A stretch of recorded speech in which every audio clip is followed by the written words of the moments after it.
ব্যবসায়ীদের চাহিদাটা ছিল বিগত দিনে আওয়ামী লীগ গভর্নমেন্টের সময় ওরা অনেক চাঁদাবাজি শিকার হয়েছে, প্লাস মনে করেন ব্যবসায়ী ঠিকভাবে করতে পারেনি, যেটা ন্যায্য টাকা দিবে করতে অনেক বেশি টাকা নিত, কিছু হইলে ওইখানে চাঁদা বসাইত। এখন এইগুলো আমরা সব কিছু চাঁদামুক্ত করে নতুন কমিটি আমরা করছি। আমরা নতুন কমিটি করছি ব্যবসায়ীদের চাহিদা অনুযায়ী। আমরা এখন চাঁদামুক্ত রাখতে চাই, ব্যবসায়ীদের সেবা দেখতে চাই, ব্যবসায়ীদের কীভাবে কল্যাণ হবে সেটাই আমাদের মূল টার্গেট। এবং বিগত আওয়ামী লীগ পিরিয়ডে ওরা লক্ষ লক্ষ টাকা ইলেকট্রিক বিল, ওয়াসার বিল এগুলো আটকাতে হয়েছে, এগুলো আমাদের বহন করতে হইতেছে। এখন আমরা চাই ধুলাইখালে একটা সুন্দর সুষ্ঠুভাবে ব্যবসা বাণিজ্য পরিচালনা করতে পারে মানুষ, সেটা আমরা চাচ্ছি। ব্যবসায়ীদের কল্যাণে যতটুকু সাহায্য সহযোগিতা করতে আমরা এটার মধ্যে অনড়। আচ্ছা ভাই, একটা বিষয় যেটা পানির বিল, কারেন্টের বিল, বিভিন্ন বিলগুলি বকেয়া, জি, তো এটা কি আসলে ব্যবসায়ীরা নির্বাচিত প্রতিনিধি ছিল না তৎকালীন সময়? না, তখন মনে করেন সবকিছু শক্তি প্রয়োগ করে আওয়ামী লীগ পিরিয়ডে ইচ্ছা মতো, যে আমি সভাপতি হয়েছি, আমি সেক্রেটারি হয়েছি, এইভাবে চলছে।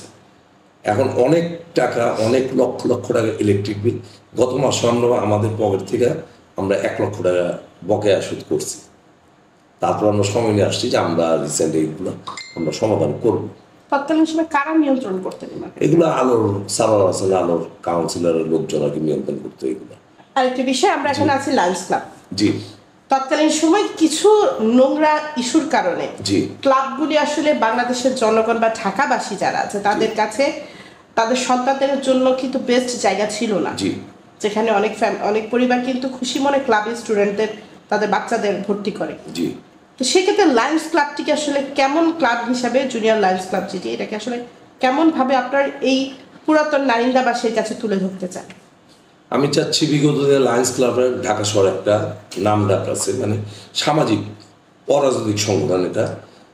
এখন মাঝখানে আসলে 17 বছর 15 বছর অনেক কিছুই তো নষ্ট করে ফেলছে, এই লায়ন্সের পরিবেশও নষ্ট করে ফেলছে। এলাকার বাচ্চা কাচ্চারা খেলার জায়গা ছিল না, কেউ কোনো সুযোগ সুবিধা পেত না, শুধু আওয়ামী লীগের যারা ছিল ওরাই এগুলো আমাদের সুযোগ সুবিধা ভোগ করতো। এখন আমরা আসছি, আমরা চাই এলাকার জনগণের কল্যাণে বাচ্চাদের খেলার ব্যবস্থা এবং যে কোনো প্রয়োজনে সাহায্য সহযোগিতা আমরা আছি এখানে। এই সংগঠনটাকে আবার ঐতিহ্যবাহী সংগঠন, এটাকে আমরা আবার পুনরুদ্ধার করতে চাচ্ছি গৌরবটা।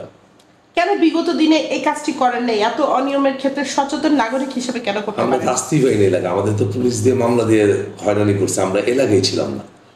আমাদের এলাকা দেখলে আমাদের পুলিশ ধরে। রাজনৈতিক কোনো পদবি আছে? জি, আমাদের রাজনীতি করি আমরা আজ থেকে না, আজকে প্রায় 25-30 বছর হয়ে গেছে রাজনীতি করতেছি। ছাত্র দল করছি, যুব দল ছিলাম, এখন আমরা মূল দলের ক্যান্ডিডেট, পরের ধারা ক্যান্ডিডেট। পরের ধারা আমাদের কমিটি নেই, নেক্সট টাইম কমিটি হলে ইনশাল্লাহ আমরা একটা ভালো জায়গায় আসবো।